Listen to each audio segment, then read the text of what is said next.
Is everyone here?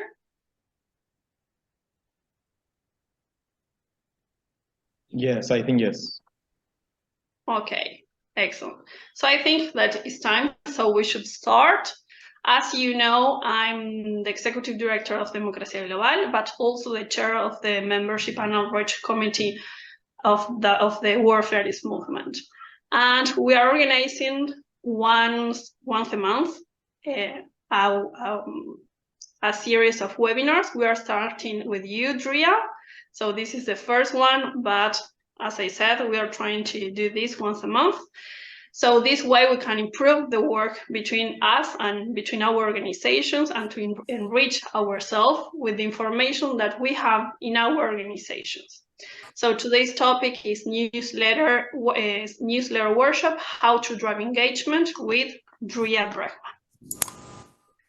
So Dria has been shaping world citizens through her work of directing and consulting for global youth programs, especially those of the United Nations Association, Workable Trusts, and Citizen for Global Solutions.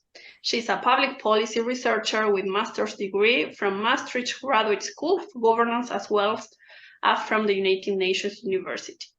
For the past 10 years, she has been creating engaging programs contenting through the use of social media platforms and e-newsletters.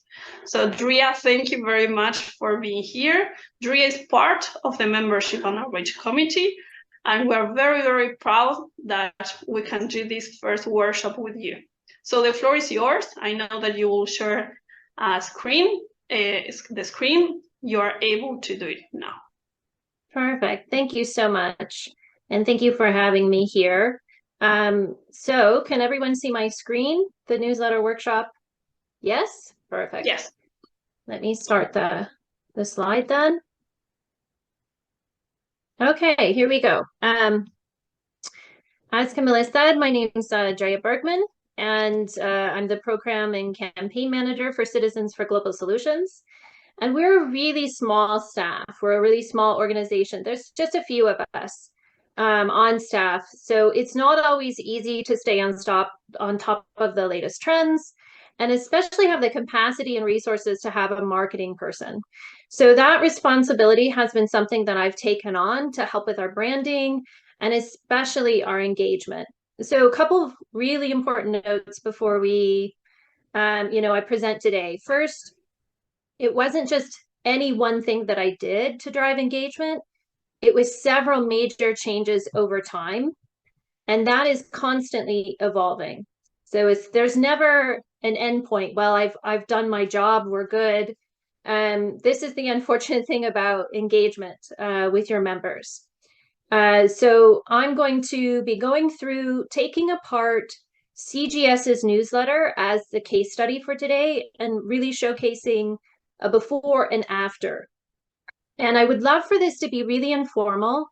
So please ask questions along the way. And unfortunately with the presenter screen that I have, I can't see you. So just interrupt me. So I won't be able to see you if you're raising your hand, or Camilla, you can help with that as well.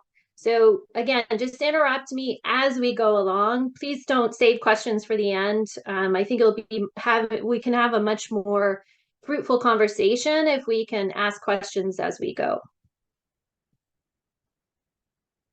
So these are the building blocks. This is kind of my North Star on what I've been using to drive engagement for the last 9 months. And I do use MailChimp, by the way. That's my go-to #1 newsletter software. I really, really love it because it's a drag and drop.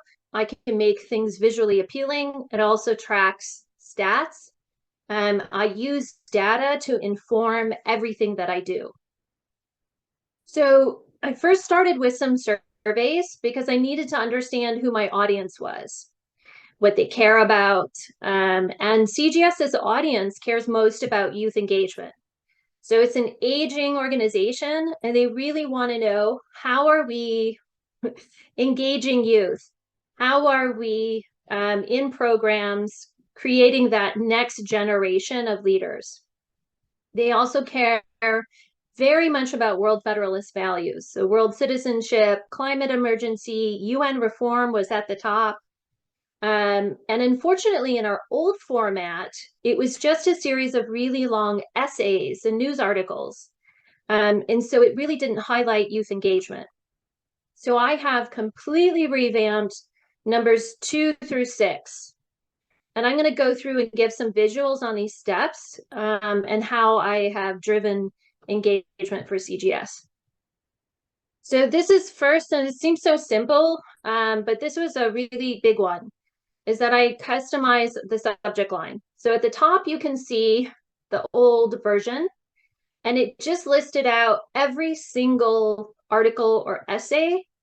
And I really, like, I look at that and I just, my eyes glaze over and I don't want to read it. So I started customizing subject lines, so utilizing the emojis. There's one thing in the newsletter for an event that I want to highlight. I'm utilizing the preview text that we didn't before that gives us another line of information. And that's really helped make our newsletter stand out. The second one, and this is the biggest, is the visual appeal. And that starts with the header. So you can see on the left, I don't know, it looks like something from like the early 2000s. I'm also not sure why red was used. Red is not part of our branding. So when we're talking about engagement, it's really important to put branding front and center. You want people to recognize who you are just by looking at it. And so the image on the right that I've created is actually through Canva. And this is, and it goes all across the newsletter. It's a great visual starter for the newsletter. And again, like all my images, I use Canva to create that visual appeal. So here we go. The left and right image is really how the newsletter looked previously. So I want to point out a couple of like no-nos when we're looking at newsletters. The titles, you can see our feature story, and then over here, if you can see my mouse, movement news. Again, it's in red. I have no idea why. It's small. The text is in light gray. All of these links are also in gray and not highlighted in blue. It's really, really long. And here on the right, like, this is great that we're highlighting this campaign, but the images aren't formatted. So it just looks really chaotic. And again, we have a title in here, but no page break. So there's nothing for my eyes to be able to easily distinguish that these are two separate things. I have no idea why we had gray text. I have no idea why, we didn't utilize, MailChimp has some wonderful features on it to be able to make everything uniform and consistent. And unfortunately, that just wasn't done here. So then you can see here on the left and right what I've done to completely change the newsletter. First and foremost, we have page breaks now. Our titles, that's our CGS branding color, and they're really clear. Here is a membership renewal reminder that I put in. It's very concise, it's very short, it's very clear, bullet points. And now we're using this big, huge buttons to get people to engage with us. And I'll show you later on, it was really just hyperlinks before. And I just want to point out, I was told that these aren't successful doing them via email, not to bother. I wanted to try, this was our most successful membership renewal in CGS's history via email. And it's just from some simple visual changes here. On the right, you can see here, our programs are really the heart and soul of what we do, but they haven't been highlighted or talked about.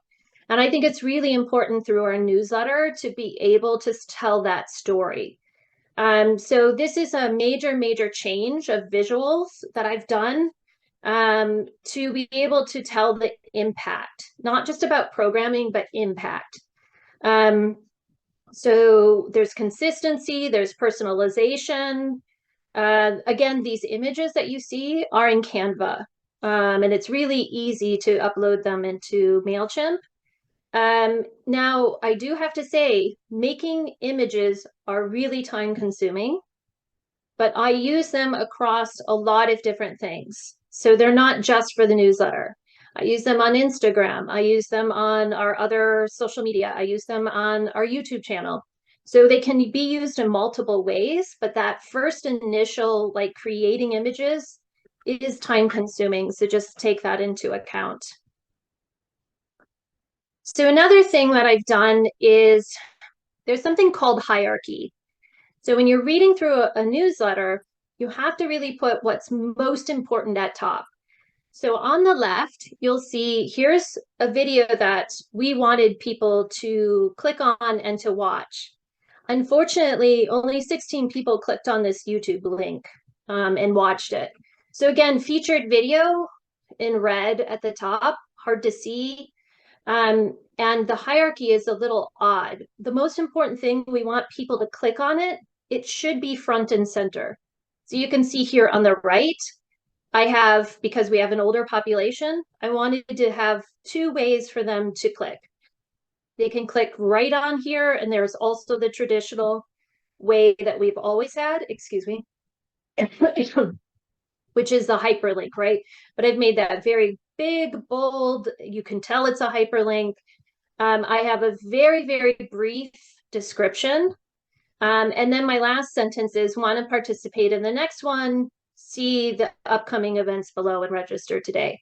So 16 people clicked on this one, 98 people clicked and actually watched for an hour and a half our video on the right, just from these very simple changes. And we've never had high click rates ever until I made these changes throughout the newsletter. Drea, I have a question here. Absolutely. So, I'm so sorry. Can you go back to the other slide? Yes. So the change, if I understood well, the change that you have done, you put first the video, then Yes. the link to the video, and then a short text. That's the only change. Exactly. Very brief. Like you can see here, this is a really long description of the video. I honestly don't want to read all of this up here. And the hyperlink, you know, and the title of the video is the hyperlink. So I'm just removing excess ways to talk about what we want them to do. And it's really important to be as precise as possible. We want people to actually read it and not have such excessive text. Does that help answer your question? Yes, perfectly. Great, thanks. So this is how events were advertised in our newsletter. I don't know even where to start on this. There's so much. Again, there's hyperlinks here, and things are in black and things are in gray. View the first recording, and then there's a hyperlink here. By the way, 4 people clicked on this. Out of 7,000 people in our 4 people clicked on this, and it's again here, and it's really difficult. My eyes are just getting exhausted looking at this. I don't like finding the day, finding the time. The description of the event is excessively long, and the worst thing that's just driving me crazy is we want people to get involved in this event, and we're asking them to email by copying and paste. Like, FYI, not one single person from our newsletter emailed our coordinator to join this event. Not one single one. It's way, way too much work. I'm actually getting, like, this is just so chaotic looking at this. So then, again, I just want to clarify too, we have 5 book club sessions for 1 book. So for 5 months, we're going to advertise the same book. And here's another newsletter, another month later. And we have a completely different way of advertising. We have this blurry image on the top. Now, this is better. Like I can see that the date and time is, you know, a little bit easier to read. But then we have this italicized, which, you know, for accessibility, we shouldn't be italicizing anything. It's red. How many people clicked on that? 6 people clicked on that. And then there's this excessively long description of the event again. So it's just absolutely crazy that there's no consistency and it's just so much work. This is another newsletter and another way of presenting it. It's really hard to read this. And again, we're asking people to email somebody to get involved. I'm just highlighting this again because I just can't believe that that's how we would ask a lot of people to get involved in our events. Like we really need to make it as easy as possible. So this is how we do events now. The title is really clear. It's bolded. I have the date and time up front. And then 1-2 sentences description tops. That's it. And this is the, again, image that I use on YouTube, on our website, everything. And now we have registration buttons that they can easily click in that sends them directly to Eventbrite. And they have a longer description of the program there. So it's not like we are removing information from them. But for readability purposes in a newsletter, we just want to make it easy and we want them to be able to read everything along the way. And then the other point of having registration buttons linked to Eventbrite, we can track. So we now have hundreds of people actually going to Eventbrite and checking out our events, which we didn't have before. This is just another, I wanted you to kind of see how, you know, when we have multiple events. So again, upcoming events. So the title is really clear. It's much bigger. Visually, for your eye, I have this dotted line in between to separate the 2 events, but it's always going to look this same way so that people can have expectations of how they can get involved and what they're going to see and experience through CGS. And again, it's just, I want to say too, for book club, we now have the highest number of attendees that we've ever had. We have new people joining the event, which we haven't had in years. It's been our longest standing program and it's just been the same core people. And we've doubled our participation numbers and we have a lot of new faces now. So it's just really, really exciting to have that level of engagement. So again, you know, everyone's concerned about, you know, how are we engaging the next generation? So we have a lot of now youth programming. And I think it's so important to talk about what we're doing. And so every single newsletter, I'm trying to highlight youth programming, but especially impact of those programming. So again, here I'm highlighting the fact that CGS sent 9 young people to attend the Global's Future Forum Conference in New York City. A huge deal. You know, we haven't done that in the past. And 2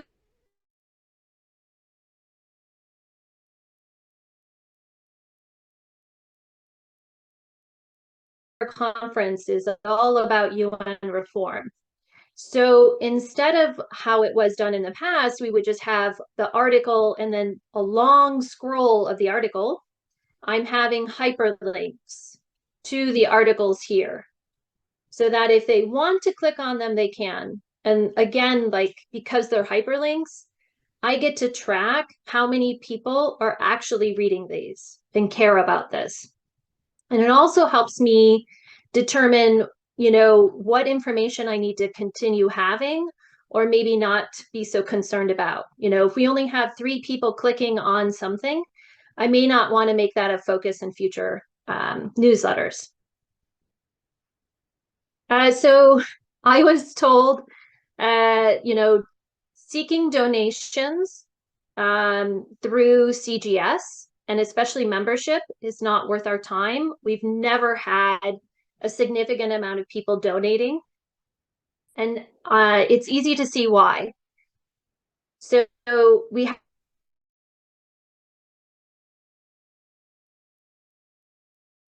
have a couple of really strange colors. No personalization here whatsoever. It's very generic. And I love CGS. I love it. But I would to CGS because there's nothing here, what you're doing with the money, where it's being spent, and why. So it's no wonder that we didn't get any donations this way. So what I did, we have this wonderful matching campaign right now, thanks to the main chapter. So they've donated $12,000 for youth programming. So we're doing this matching campaign. So again, completely different feel to it. It's clear, it's short, it's precise. Normally I wouldn't do red buttons, but we did launch this on Valentine's Day. So that's why it's red in the heart. I wanted to tie that into it. And then below it, and the entire newsletter was focused on actual impact of why, where your money is being spent. This was the most successful campaign that we've run. We actually did get a lot of donations this way, and it was remarkable. It tells me that we just haven't been doing it in a smart way. And we just need to figure out what that kind of secret sauce is. So I will definitely continue doing these kinds of fundraisings via email in the future, and we'll continue to kind of tweak it as we go along. So this pretty typical of the previous format. So again, this huge image that's not formatted. And then it would include the very long article. So then you would spend most of your time just scrolling down and down and down and down and down. And there's a lot of tools in MailChimp, that's especially through the layout image builder, that we can utilize. And we can also utilize hyperlinks so that we can have more impactful information without all of the excessive scrolling. So this is now what I do for any articles and news. So again, you can see there's a page break, so we know it's a news section. This is very clear what it is. And then I have the hyperlinks. And again, I get to track how many people actually click on these things. And I put the press release there for the first time, I don't know, a few months ago, not thinking it would matter. I don't know why. A ton of people click on our press releases and read them. I don't know why. So now I'm keeping that in there every month. I didn't think they would be that interesting to people. But they are. We have a huge click rate. And then people are spending a lot of time on that on our website on this particular page too. So I'm able to link it, right? We have a hyperlink to our YouTube channel. We have hyperlinks to our website, and then I can track how long they spend on it, or if they're just clicking in and clicking out. And there's a lot of engagement. They're actually reading or watching whatever we have hyperlinks to. So then I just wanted to show again, and also a word of caution, right? There's several layers to data that MailChimp provides. And obviously the open rate and the click rate are what everybody goes to. And I don't want to, like the previous one, 27.6%, that's actually normal for nonprofits. There's nothing wrong with these numbers. And 1.3%, so the clicks, every click that you have, every hyperlink, anywhere you send somebody, that's what they're tracking. So you can see that our engagement level just went through the roof. May was the last version, and then June onward is when I started doing the newsletter and making these major changes. But for me, like, this isn't the most successful part. These aren't the most important numbers for me. For me, every single time we send a newsletter out, I have to keep the outreach email open for 2 weeks because dozens of people are emailing me back. They want to get more involved. They're just saying, wow, this is fantastic. Thank you for these programs. Oh, I don't know if I need to renew my membership. Thanks for the reminder. Can you check? Do I need to, it's just lots of questions and engagement. And we've never had people email us regarding newsletters before. So this was a really, for me, like I said, the numbers are good. It lets us know where we're hitting, what's important to focus on. But the engagement level is, how much time are they spending on our website? How much time are they spending on our previous events? Are they emailing us? And then most importantly, are they signing up for events? And that has all significantly increased. So I just wanted just a word of caution about numbers and click rate. And again, the previous click rate the open rate and the click rate was nothing to, like, that's average. That's what most nonprofits have. There's nothing wrong with that number. But I think there's always different ways that we need to look at success. And for me, it was people coming to our events more, people engaging with us more, people wanting to be involved and volunteer with us. So I just want to kind of end here on bringing back these things that I've been focusing on. This does take time. It is trial and error. There's nothing easy about this, but every step that I've made has just been significant and worthwhile for CGS. I have a whole list of research. And again, marketing companies have done this work for us. I've compiled that all. So if anybody wants to have access to this, please let us know. Put your email in the comments. I'd love to share this with any, because again, I'm not pulling all of this out from the air. I'm pulling this from data and from research and applying this to CGS specifically. So I'm happy to share all of that work that I've compiled with everybody here too. And that's it on CGS's case study. So I want to thank everybody and then go over if anyone has any specific questions. Excellent. Thank you, Drea. Thank you very much. I think it's very interesting, the work you have done with CGS. Does everyone have a question? Please raise your hand or open your microphone. I do have a question for you. Do you know, one of the struggles that we have is how to engage young people and how to reach them. For us, we discovered that we know that they use a lot of Instagram. So we are posting a lot on Instagram and we are trying to do stories and these kind of things. In this case, we are talking about newsletters. Do you know how many youth you have reading the newsletter and how it can be more attractive for them? Or which are the parts that they are clicking on? Yes, I love this question because, as I mentioned, CGS is an aging organization. And before I started with youth programming in the last year, like, our number of youth on our newsletters was like not high at all. And my biggest way to reach young people is through my programming. And I'm linking programming to, they're connected now to our newsletter, but they don't care about our newsletter. They care about LinkedIn. These, young people, like, we need resources and we need networking and we need access to as many people and organizations as possible. So LinkedIn has really been the biggest level of engagement with young people. Like, our LinkedIn is through the roof right now because we have a specific program. It's a fellowship program with a university, and all of these young women are listing us as their fellowship on their LinkedIn. The president of the university is tagging us. We're doing a lot of posting on LinkedIn. That's really been the highest level of engagement. Like, our young people don't really care about the newsletter at this point.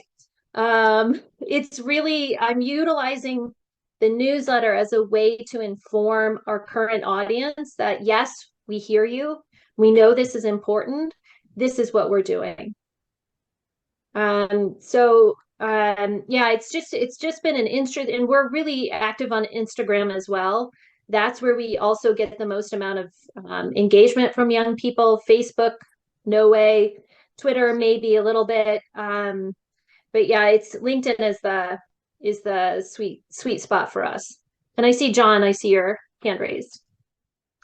Yeah, I mean, this is fantastic to see your expertise being shared across the movement. I mean, this is it's a wonderful synergy. Thank you very much. And I'm, very impressed with what I've heard and the way this is based on data and results and measurement. Just a sort of extension question: are you involved in doing the same sort of approach for fundraising for CGS? So that's really out of my scope because I'm not a fundraiser. But what I love your thinking, John. I am on the development committee because I think the biggest problem we have when we're working across any organization is how do we make sure that every single component is talking to each other and they're well informed?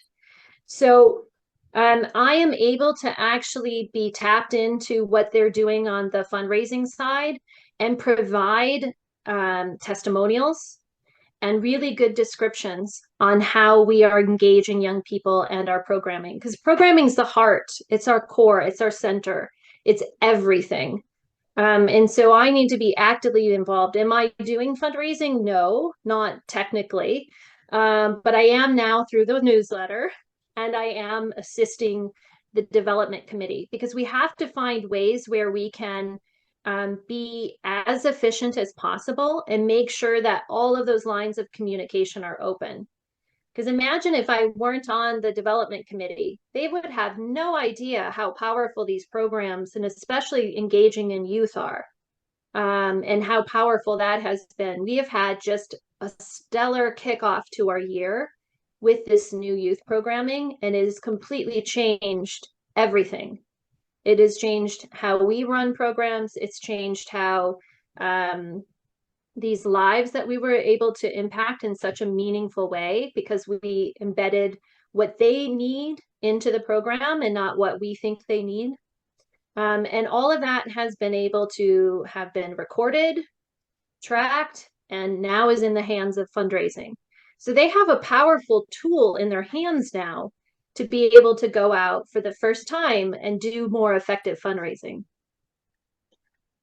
Okay, I mean, I think CGS is very lucky to have someone as professional as you working with them, and the wider movement is very lucky that CGS is prepared to allow you to spend your time sharing that with everyone else. So fantastic. Thank you, Drea.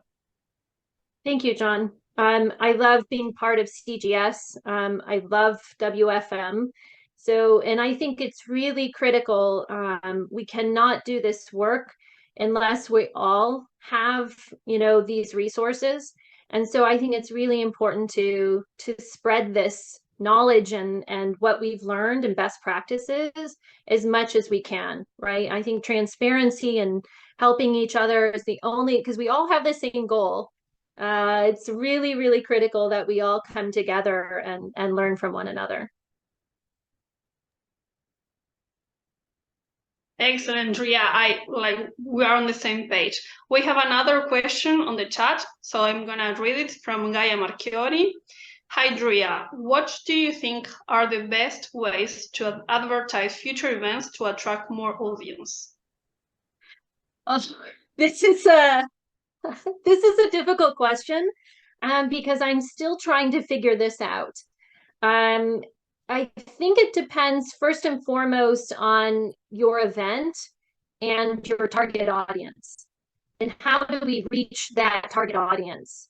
I've found that since I started reformatting events, we are much more successful at having people from our newsletter and that 7,000 audience sign up and attend events. But that's one small fraction.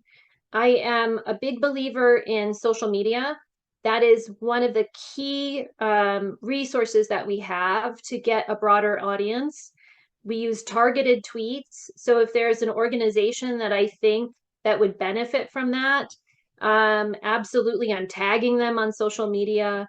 hashtags, and really for events to get a broader audience to be more successful, it's about partnering and getting as many organizations to collaborate as possible so that they're sharing that with their networks. So we don't have to like reinvent the wheel.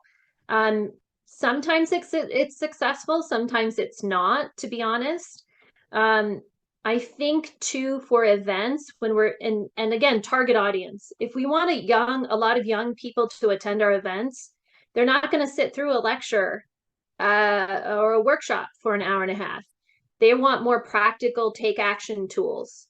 So many of our events aren't that appealing to young people unless there's something involved in there where they're going to benefit from there and they can actually, they can hit their boots on the ground.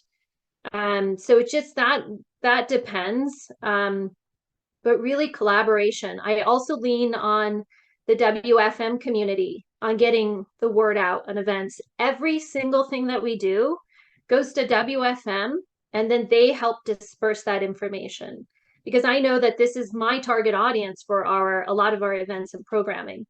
Does that help answer your question?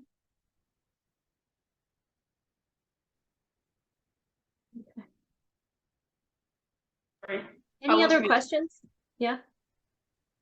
Yes, we have another question on the chat. It's from Victoria Quiroga. What kind of studies did you do to analyze your audience so you can target them better? So with the newsletter specifically, I already have my audience baked in. So I sent surveys to my audience, asking very specific questions about what they care about and what they want to see and how they want CGS to, what kind of programming do they want. So that was actually quite easy to understand my current audience of CGS membership. Beyond that, understanding like we really need young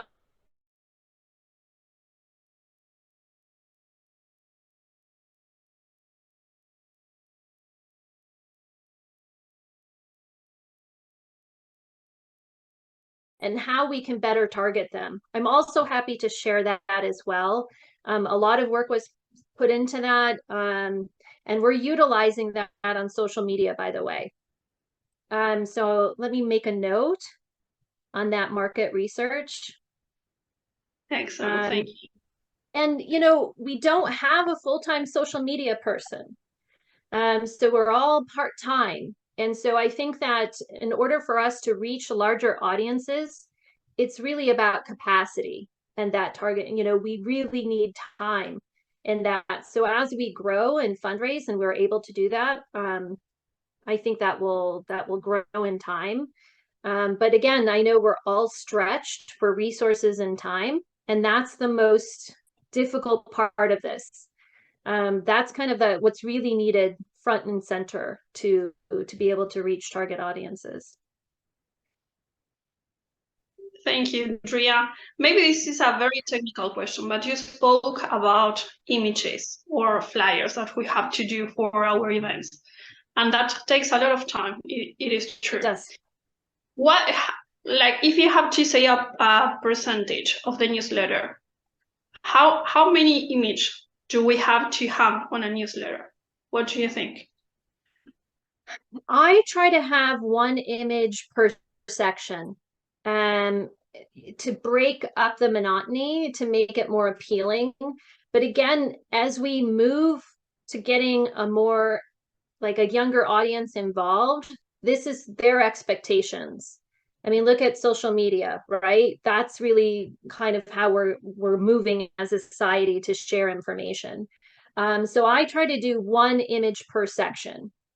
And it sometimes that I just run out of time.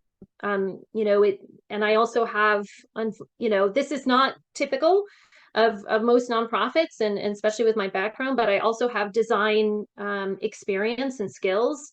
So I can do that a lot easier than I think most people. It takes me less time. But again, I'm doing it in a strategic way. So I'm not creating one image for a newsletter. I'm creating an image that I can use on our website, on our YouTube channel, on our social media, so that it gets the most amount of use that I can possibly do. And I also create templates, so the look and feel is the same. So then next month, it's not so much, it's not as time consuming, right? I'm just plugging and playing different information. And then, again, that's building brand experience. So the first time that you do this, it is a lot of time and effort, but think about how you can utilize this across other platforms and uses, and create, and this idea of creating templates. I completely agree with you. Yeah. So we have another question from Melina Fernandez. What do you think is the best tool to attract more young audience to all online events? Ooh, I think that's a difficult question because with COVID, I think young people are just tired of being online. I don't have any successful examples because we just have a really difficult time getting people, especially now, young people on online events. I think incentives are important.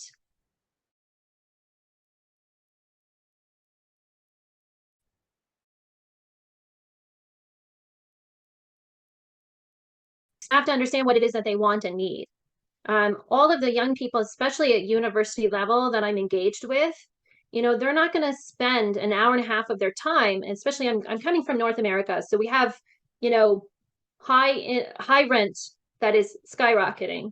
Higher education is out of control, really costly. Just the cost of, they have to work multiple jobs on top of school. So where are they going to spend their time? At an hour and a half event online? Maybe not.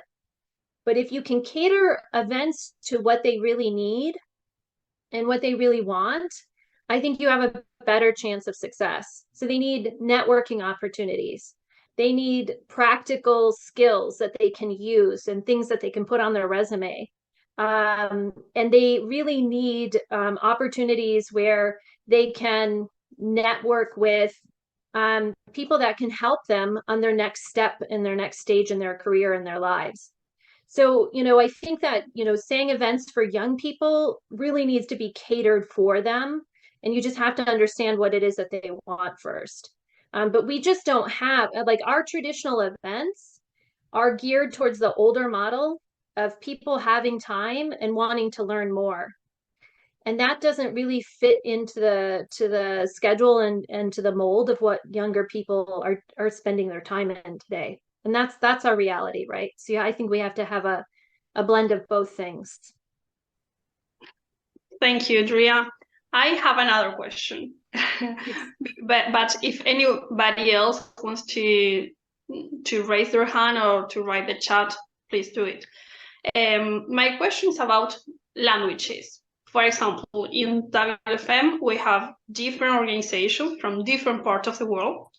And sometimes we are, for example, we are doing an event. We have everything in Spanish. How do you recommend to manage this? Because we have Democracia Global in Argentina, sometimes doing things in Spanish, and another organization in Italy doing something in Italian, another doing in English, another one doing in German. So for a newsletter, that is the case in here. What do you recommend to put information in different language, always in English? Like, what is your recommendation? And what we can do to spread the word also, because we have different events running in different languages. This is actually near and dear to my heart. I love this question. I think that you have to be careful in the country you're operating and not alienating your own base. So if you're operating in Spanish and you suddenly switch to English, that might have some access and barrier issues. There are, ways that you can be more inclusive and have English as a small part of that. You can have translators at the events. You can have a running transcript of whatever language it's in, and then have that transcript translated into English. I mean, there's many ways that you can do that, but unfortunately, unless we all operate in English, we're going to constantly come across this. So we have to decide, I think, as a movement, how we can move forward and reduce these barriers and be more inclusive. I don't want to say everything should be in English. I don't agree with that, actually. I think that will create a lot of issues to wherever your home country is. But maybe there can be joint programs between these organizations where there's different languages, but we have a common language of English. Maybe you can do a special newsletter that's in English and incorporate that with another organization in the movement. So I think there's ways that we can definitely collaborate more and use English as that base, but I would be really hesitant to say everybody should move to English. I don't think that's the right move, but I'm also protective of people's languages as well. I think that's a really important part of our identity and accessibility. But maybe we just need to be collaborating more and have joint programs in an accessible language for everyone. Thank you, Drea. And how, if we have to do that, for example, how you will advertise that? Or do you think that to have a section about, I don't know, events in different languages or papers, interesting papers in different language? I speak Spanish, for example, as mother tongue, but I also speak French and Italian and English. So sometimes there's a paper in Italian that interests me, or French. And there are a lot of people in the movement that speak different languages. How we can manage that? Do you have any idea? I do, actually. You're really hitting on something I'm very passionate about. We, in my household, we speak multiple languages. So this is, and English is not something we speak at home. So you really hit on something I feel very strongly about. This is where I actually think WFM can be a leader in this. And why can't we include papers and research and resources on a very specific page at WFM that's broken down by language or by topic, and that's very clear that you're clicking into it what language you're speaking? And I think that's a great way to be more inclusive of all of these other the research and papers that are in other languages, that people have one place to go. I don't know about all of you, but time is really precious to me. It's really hard for me to have to go and search things and other languages that I do speak that I would like to read. But if we had one place to go, especially related to our movement, regardless of the language, it would be fantastic. And I don't see anything wrong with WFM having a page on their website that lists resources, that lists research. And, why does it have to be in English? We're all doing amazing work in our respective countries, and that should be highlighted somewhere. Okay, thank you, Drea. Thank you very much. It's almost 1 hour since we started. So if anybody has any question, I think now is the time. I think John has. Yeah, of course, just typing a message, but quicker for me to speak. So yeah, Drea, your suggestions to WFM, that's fantastic. And please share them with Amy if that's okay. And unfortunately, I can't create a nicely colored button to put into the chat here to make it easy for you to click. So that would be wonderful if you could share with her. Thank you. No idea what's happened to my camera. Oh, no worries, John. I can hear you. Yeah, that's a great idea. We'll put that on the membership committee, Camilla, for our next meeting. Cool. Yeah, we will. Okay, so Drea, thank you very much for all the information. It was very, very interesting.